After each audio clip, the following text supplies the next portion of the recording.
The moment Ethan felt like a husband who had found his wife too late, a father who had met his son years after his first cry.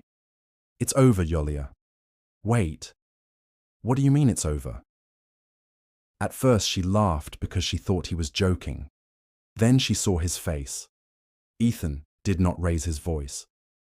"I mean, I don't want to keep doing this." A woman for a cleaning purpose came inside the room, and Ethan knew her. She knew him too. Her hair, once always styled with care, was pulled back in a simple knot that made her look even more exhausted. There was no jewelry, no glow, and no trace of the woman who used to walk into a room like she belonged to light itself. His throat went dry, and he thought he was not able to stand on his feet. One name slipped out of his mouth: Sophia. "Hello, and welcome back to Reflections of True Life. If you are new here, let me introduce to myself. I am your host, Maddie, and today we are going to dive into a life story of a girl which is truly heartwarming, and it will make your eyes wet to imagine the situation of her. Let's start. Ethan Reed had ended relationships in 100 different ways, and none of them had ever followed him afterward. Some women cried and cursed. Some pretended not to care, and then sent long messages after midnight. He had learned how to stand still through all of it, because he was used to it. Changing girls like clothes, he knew how to make an ending sound final before the other person even understood it had begun. That night, the penthouse suite glittered with floor-to-ceiling glass, and the kind of city view people photographed to prove they had touched luxury. The room smelled like champagne, perfume, and the fading sweetness of the expensive flowers his girlfriend had insisted on ordering earlier that evening. She was beautiful, dramatic, dressed in black silk, and anger by the time he told her. Julia's eyes widened as if the words themselves had slapped her. "Doing this? We've only been together 2 months." Something hot and violent flashed across her face. "You don't feel anything, do you?" He looked away toward the skyline. It was easier than looking at tears. He said, "Not anymore." Everyone had been drinking downstairs at the private launch party, and maybe that made the fury come faster and uglier. Julia grabbed the first thing near her. It was one of her heels, and she threw it against the wall. Then came the makeup bag, then the silver clutch, then a glass that exploded near the wet bar in a spray of crystal and water. "Everyone was right about you," she screamed with a raw voice. "You're fucking heartless. Nobody can stand you for long because of this apathy of yours." Clothes hit the floor, perfume bottles rolled under the armchair. One red stiletto landed near the window like a piece of evidence. Ethan stood there breathing hard now, because anger had started crawling up his throat too. "Are you done?" he asked. She stared at him as if she wanted to destroy his face with her bare hands. For a second, he thought she might try. Instead, she snatched her coat, shoved past him, and stormed out, slamming the door so hard the artwork on the wall trembled. For a long moment, all that remained was the city light and the wreckage. Ethan stood in the middle of it, chest rising and falling. Then he walked to the kitchen island, poured himself a glass of water, and drank it too fast. It didn't help. His pulse still pounded in his temples. He loosened the top button of his shirt, stared at the suite, and called downstairs. "Good evening, Mr. Reed. How may we assist you? I need someone to clean this suite now." "Of course, sir." He hung up and rubbed a hand over his face. The room was quiet again, but it was no longer the controlled quiet he preferred. It was the kind that came after damage. 10 minutes later, someone knocked, and the door opened softly. Ethan barely glanced up at first. He heard the wheels of a housekeeping cart, the rustle of supplies, the quiet efficiency of someone used to cleaning up other people's chaos. Then the woman stepped inside, pushed the door shut behind her, and lifted her eyes. Everything in him stopped, and same on the other side. She froze too. The spray bottle slipped a little in her hand, but didn't fall. She looked thinner than memory had any right to allow. There were dark circles beneath her eyes, and her cheekbones stood out sharply beneath tired skin. Her housekeeping uniform was clean, the navy fabric slightly faded at the seams. "Sophia," he whispered. Her face changed instantly. She had already had that, but with something colder, harder, older than anger. "This is my workplace." Her voice W's too flat. "I have nothing to say to you, Mr. Reed." Ethan took a step forward. "Where have you been?" She stepped back. Her gaze moved past him and landed on the floor, on the scattered lingerie, on the red heel near the window, on the evidence of another woman in his bed. The pain that crossed her face lasted less than a second, but it was enough to make his stomach twist. She looked back at him, and now even that flicker was gone. "I'll send someone else to clean your room." "Sophia, wait." But she was already turned. She opened the door and went. He was alone again, except this time the suite felt like a grave. He did not move for a long while, looking towards the closed door. 5 years. 5 years of silence, confusion, resentment, and that unfinished, poisoned absence. He had spent too long pretending that it didn't matter at all. Later that evening, down beyond the glass and marble of the hotel, Sophia stepped out through a side door and onto the private lawn behind the building. The city hummed beyond the hedges, but the grass here was manicured into a softness that almost felt unreal. The fountain near the terrace whispered into the dark. The sky above New York was not black, but a deep electric grey, glowing with reflected light. She had made it through the rest of her shift without breaking. She had folded towels, changed linens, polished mirrors, and nodded when spoken to. She had been efficient all the time. But when she went alone, her tears came out without any hesitation. She pressed one hand over her mouth to muffle the sound and bent forward, as if her ribs had become too weak to hold everything in. She remembered the first time she had met Ethan years ago in a hotel lobby, when he had smiled at her like the rest of the world simply became a background noise. Back then, he had seemed impossible and somehow safe at the same time. Back then, she had thought being chosen by him meant she had found the one place in life where she would never be left. A co-worker's voice broke through her memory. "Sophia? Hey, are you okay?" She straightened too quickly and wiped at her face. "I'm fine." The woman hesitated. "They need you inside at the ballroom level." Sophia nodded. "I'm coming." And just like that, she went back in. Upstairs in the suite, now restored to spotless order, Ethan sat on the edge of the bed and stared at nothing. His mind had already gone backward. He remembered their marriage the way you remember a city before a fire, through what no longer exists. Sophia laughing over takeout containers on the living room floor of their first apartment. Sophia asleep on his chest after nights when the future felt enormous and simple. Sophia in a white elegant dress at City Hall, smiling at him like she was stepping into sunlight. Then the cracks. The business growing faster than his marriage could keep up with. Travels. Late nights. Women around him all the time because power attracted them, and he had stopped noticing how that looked from the outside. And then that week, that one brutal week when Sophia had gone quiet. He remembered when he came back home late at night. He was so tired that he wanted a cup of coffee and a peaceful environment. He called out Sophia's name once, then twice, but there was no response. He recalled his past 2 months where Sophia became quiet, and she was not giving any response until he called her. Small arguments looked childish to him. He got irritated on these kind of thing, and he started to giving her shut-up call like, "Just stop being a child. I am supposed to pamper. Can't you see I'm tired?" Ethan pushed out a heavy breath and went to the room thinking she would gone asleep. But when he came to the room, Sophia was nowhere. The room was silent, and that silence clicked him. He found a note on the side table with a ring on it. "I can't keep living like this. I can't survive the fights and the pain. Please don't look for me. I think we are done." He had read it 3 times, then 6, then 12. Later he learned that a woman, someone he had briefly known in the toxic orbit of his nightlife, had shown Sophia fake pictures, fake messages, fake proof that Ethan was sleeping with her and laughing about his wife behind her back. By the time he pieced any of that together, Sophia had vanished. He looked for her for 3, 4 times, but wasn't able to find her, and his busy schedule and life did not permit him to find her anymore.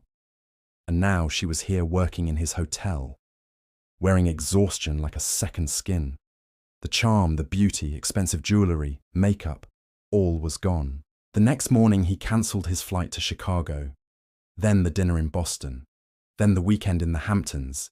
He had no intention of enjoying anyway. He told his assistant he would be staying at the hotel for a few days and ignored the sharp surprise in her voice. He started noticing things, the way Sophia always got the worst flaws, the way other staff dumped extra work on her, the way she never argued, she lowered her head and kept moving. He noticed how tired she looked by noon, how she ate almost nothing during her break, how some people spoke to her with that casual cruelty reserved for someone they believed had no power to fight back. On the third day, he saw too much. He was crossing the service corridor behind the banquet kitchens when raised voices stopped him. 3 staff members had Sophia cornered near a utility cart. One of them, a woman with a sharp face and sharper mouth, was laughing while another held a tray of rotting food waste scraped from a private event. "Maybe if you stopped acting so sad all the time, people would like you," the woman sneered. Before Sophia could move, the tray tipped. It was cold. Foul scraps slid over the front of her uniform. Ethan tightened his jaw and came inside like a storm with a face. "Touch her again," he said, each word cold enough to freeze the blood. "And every single one of you will be looking for a new job by tonight." Silence detonated around him. The staff stared, and one of them went pale immediately. He stepped closer. "Do you know who I am?" No one answered. "I own this hotel." The words landed like a verdict. Sophia looked at him like it was a heavy shock. She didn't know he owned her workplace. Her tears stopped at her cheeks. The woman who had laughed first began stammering apologies, but Ethan didn't look at her for long. His attention had already shifted to Sophia, and maybe that was worse, because the people around them suddenly understood this was not ordinary. They scattered within seconds. Sophia stood perfectly still, food waste staining her uniform, humiliation burning through her face like fever. Ethan grabbed a clean linen from the cart and held it out. She slapped it away. "Why did you do that?" she demanded. "Why did you save me? Why are you back in my life? What's the problem if they were humiliating me?" "Because they had no right. And you think only you have that right?" she shot back. "You don't get to appear out of nowhere and act like some kind of protector." He stared at her, stunned by the force of it. Her eyes were bright now, furious and wounded at once. "I survived without you. Keep walking, Ethan, leave me alone." Then she turned and left him standing in the corridor with the linen at his feet. 2 days later, he had gone downstairs early before sunrise. He was chasing a number on a payroll report that didn't make sense because Sophia was working too many hours for too little money. He rounded the corner near the staff entrance. Just as she stepped out onto the sidewalk holding her hand, was a little boy with dark hair and solemn blue eyes. 5 years old, maybe. He had a tiny backpack on, and sleep still clinging to his face. When he looked up at Sophia, something in that expression, some impossible familiarity in the eyes, the mouth, hit Ethan so hard he had to stop walking. Sophia saw where he was looking. All the color drained from his face. Is that my child? Why didn't you tell me I have a son?" Her laugh was small and broken. "Why would I? Sophia, you never had time for me," she cut him, and the bitterness in her voice was so old it sounded carved into bone. "Parties, girls, your life, everything was more important than me. Does that matter to you that we were having a child? I tried to tell you, but you were tired after your so-called party. So I raised him alone." The little boy looked between them. He was confused and unable to understand her mother, and a stranger was talking. Ethan's voice dropped to something unsteady. "What's his name?" She hesitated. "Noah." His own son had a name, a face, a voice he had never heard say the word Dad. He curled down and held his mouth with his hands when Sophia pushed him back. "He's my son. Don't touch him." That night, Ethan followed them at a distance, hating himself for it, and unable not to. He watched them enter a small apartment building in Queens with flickering hallway lights and chipped paint by the buzzer panel. He stayed in the car for an hour after they disappeared inside. When Noah stepped briefly onto the stoop later to throw away a juice box and looked up at the sky with that same absent, thoughtful expression Ethan himself wore when he was lost in thought, something inside Ethan gave way. He went back to the hotel and cried for the first time in years. He sat on the floor beside the bed and cried like grief had finally found the right address. Over the next few weeks, he stopped making speeches and started making himself useful. She knew it was him all the time. He paid Noah's overdue preschool tuition through an anonymous foundation account linked to one of the hotel's community programs. He made a quiet call to management and made sure Sophia got day shifts instead of the brutal overnight ones. He arranged for the worst staff members involved in the humiliation to be transferred out or dismissed without ever telling Sophia it had been his doing. When something broke in her apartment building, somehow maintenance got there faster than usual. When Noah needed new shoes, an employee family support package appeared at the front desk with no sender listed. When Sophia got sick one week and still showed up to work, her schedule was suddenly cut in half without loss of pay.